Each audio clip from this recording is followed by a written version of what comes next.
सर्वात मोठी बातमी घडामोडी पाहण्यासाठी चॅनेल सबस्क्राईब करा। राज्य सरकारचा मोठा निर्णय। राज्यातील सर्व शासकीय वसतिगृहांच्या नावांतून आता मागासवर्गीय हा शब्द कायमचा वगळण्यात येणार असून त्याऐवजी महापुरुषांची नावे देण्याचा आदेश राज्य सरकारने जारी केला आहे। सामाजिक न्याय विभागामार्फत राज्यात एकूण 449 शासकीय वसतिगृहे चालविली जातात। यातील बहुतांश वसतिगृहांच्या नावांत मागासवर्गीय असा उल्लेख होता। शासन निर्णयानुसार मागासवर्गीय या शब्दामुळे समाजातील विषमता आणि शोषणाची जाणीव अधोरेखित होते। अशा संस्थांकडे पाहण्याचा समाजाचा दृष्टिकोन बदलतो आणि विद्यार्थ्यांमध्ये न्यूनगंडाची भावना निर्माण होऊ शकते। ही सामाजिक दरी सांधण्यासाठी सरकारने नावातील हा शब्द काढून टाकला आहे। सरकारने 449 पैकी 416 वसतिगृहांच्या नामांतरास मान्यता दिली आहे। ज्या वसतिगृहांना आधीच महापुरुषांची नावे आहेत ती कायम राहतील। यामध्ये डॉक्टर बाबासाहेब आंबेडकर, संत तुकाराम, संत सखुबाई, संत रामदास, संत गाडगे महाराज आदी नावे आहे। आता यापुढे नव्या वसतिगृहांमधून मागासवर्गीय हा शब्द वगळण्यात येणार आहे। मुलांची वसतिगृहे ही भारतरत्न डॉक्टर बाबासाहेब आंबेडकर शासकीय वसतिगृह तर मुलींची वसतिगृहांना क्रांतिज्योती सावित्रीबाई फुले शासकीय वसतिगृह असे नाव देण्यात आले आहे। छगन भुजबळ याचा मोठा दावा। अजित पवार यांचे जानेवारी 28 विमान अपघातात निधन झाले। मुंबईहून बारामतीला जात असताना त्यांच्या विमानाचा अपघात झाला। अजितदादा VSR कंपनीच्या विमानाने प्रवास करत होते। नुकताच अजितदादांचा लेक जय पवारने सोशल मीडियावर VSR कंपनीच्या मालकाचा एक व्हिडिओ शेअर केला होता। हा व्हिडिओ व्हायरल झाल्यानंतर आता राष्ट्रवादी काँग्रेसचे ज्येष्ठ नेते व मंत्री छगन भुजबळ यांनी सवाल उपस्थित केले आहेत। तसेच राकाच्या त्या थिअरीचा छगन भुजबळांनी पंचनामा केला आहे। अजित पवार ज्या VSR कंपनीच्या विमानातून प्रवास करत होते त्याचा मालक रोहित सिंह हा मुख्य पायलटच्या सीटवर बसलेला दिसत आहे। धक्कादायक बाब म्हणजे विमान आकाशात असताना रोहित सिंह चक्क झोपलेला दिसत आहे। सोशल मीडियावर व्हायरल झालेला व्हिडिओ पाहून छगन भुजबळ म्हणाले, व्हायरल होणारा व्हिडिओ अजितदादांच्या विमानातील तो व्हिडिओ नाही। त्यातला असता तर ठार झाला असता, पण ते फार चुकीचे आहे। पायलटच त्या सीटवर बसू शकतो। मालक झोपला असेल तर हा निष्काळजीपणा आणि मजुरेपणा आहे। DGCA अहवालावर थेट छगन भुजबळांनी सवाल उपस्थित केला आहे। डाकाने सादर केलेल्या प्राथमिक अहवालात विमान लँड होण्यापूर्वी झाडाला आदळले असे सांगण्यात आले आहे। त्यावर भुजबळांनी प्रश्न उपस्थित केला आहे, मी गेलो होतो तिथं विमान झाडावर आदळले नाही, तिथे कुणीही असे म्हटलेलं नाही। मलाही आश्चर्य वाटलं झाडावर आदळल्याचं जेव्हा सांगितलं। तसं झालं असतं तर झाडाचे नुकसान झाले असताना असे छगन भुजबळ म्हणाले। अजितदादांच्या विमानाच्या CCTV विषयी बोलताना छगन भुजबळ म्हणाले की बरोबर आहे। पहिल्यांदा लँड करताना तो वर गेला होता, दुसऱ्यांदा आला तेव्हा विमान कलले आहे। विमान त्याला सरळ करायला किंवा कंट्रोल करायला वेळ मिळाला नसेल। 10,000 फुटावर काहीतरी करायला वाव असतो। तो जोरात लँड करत होता। DGCA जे सांगत आहे त्याची छानबीन होईल। केंद्र सरकारचा मोठा निर्णय। केंद्र सरकारच्या वन रेशन कार्ड योजनेला मोठे बळ मिळणार आहे। एप्रिलपासून पोर्टेबिलिटीवर धान्य घेण्यासाठी असलेले रेशन दुकानदारांच्या कोट्याचे निर्बंध हटविण्यात येणार आहेत। त्यामुळे रेशन दुकानदारांना मागणीनुसार अतिरिक्त धान्य साठा उपलब्ध होणार आहे।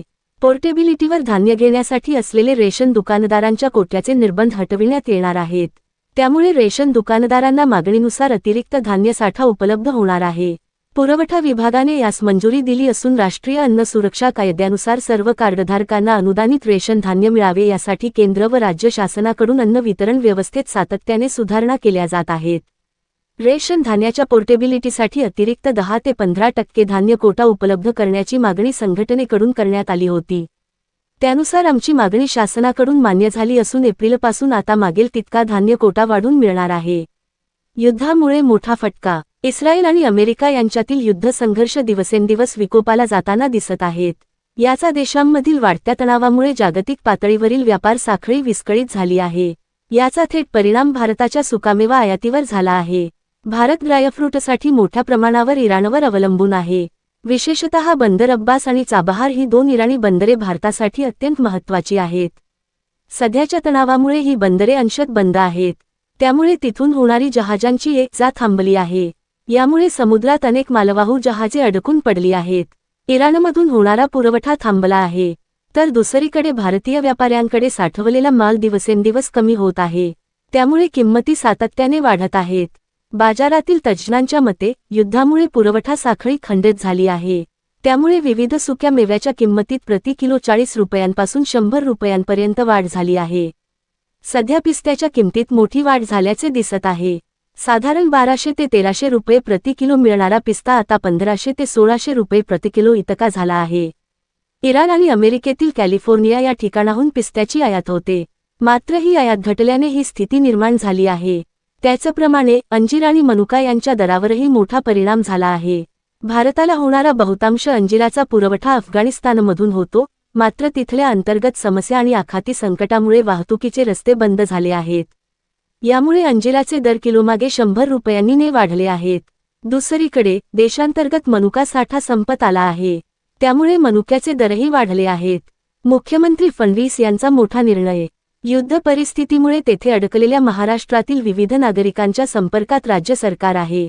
मुख्यमंत्री देवेंद्र फडणवीस हे स्वतः सातत्याने विविध यंत्रणांशी संपर्कात असून ते केंद्र सरकारसोबत सुद्धा सातत्याने संपर्क ठेवून आहेत.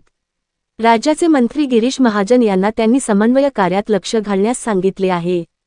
केंद्र सरकार सुद्धा सर्वतोपरी मदत महाराष्ट्र सरकारला करीत आहे.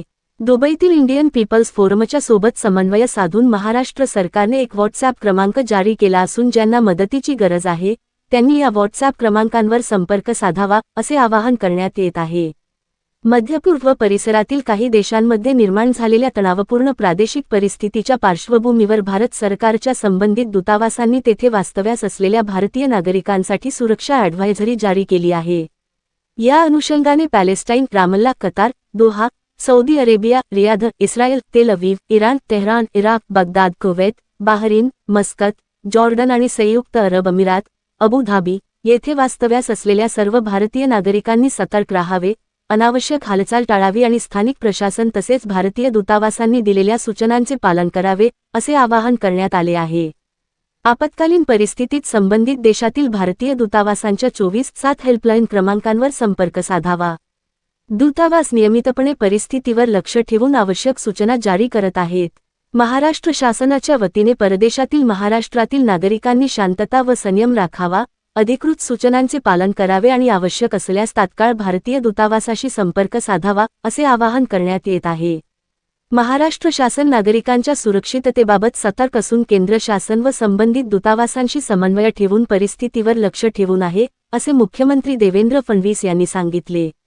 अंजली दमानिया यांना मोठा धक्का. राष्ट्रवादी अजित पवार गटाचे आमदार धनंजय मुंडे यांच्यावर करण्यात आलेले आरोप मुंबई उच्च न्यायालयाने निकाली काढलेल्या रिट आणि जनहित याचिकांमधील आहेत. उच्च न्यायालयाने याचिकाकर्त्यांच्या हेतूवर प्रश्नचिन्ह उपस्थित करत दंड ठोठावला होता. उच्च न्यायालयाचे निष्कर्ष लोकायुक्तांवर बंधनकारक आहेत. त्यामुळे मुंडेंचे प्रकरण पुन्हा उघडता येणार नाही असे स्पष्ट करत राज्याचे लोकायुक्त न्यायमूर्ती व्ही. एम. कानडे यांनी सामाजिक कार्यकर्त्या अंजली दमानिया यांच्या तक्रारी निकालात काढल्या आहेत. माझा तक्रारदार अंजली दमानिया यांच्या सद्भावनेवर पूर्ण विश्वास आहे. त्या एक सामाजिक कार्यकर्त्या आहेत. त्यांनी भूतकाळात चांगले काम केले आहे. त्यांनी केलेली तक्रार सद्भावनेने दाखल केली आहे या शब्दात दमानिया यांचे लोकायुक्त यांनी कौतुक केले आहे. लोकायुक्तांनी मुंबई उच्च न्यायालयाचा निकाल आपल्या निकालपत्रात उद्धृत केला. मुंबई उच्च न्यायालयात दाखल केलेल्या मुद्द्यांवर पुन्हा तक्रार दाखल केली आहे. त्यामुळे ही तक्रार चालू शकत नाही. हे सर्व मुद्दे यापूर्वीच उच्च न्यायालयासमोर दाखल रिट याचिका व जनहित याचिकांमध्ये मांडण्यात आले होते. उच्च न्यायालयाने दिलेला आदेश लोकायुक्तांवर बंधनकारक आहेत आणि लोकायुक्त मुंबई उच्च न्यायालयाच्या निर्णयावर अपील म्हणून बसू शकत नाहीत असे लोकायुक्तांनी निकालपत्रात म्हटले आहे.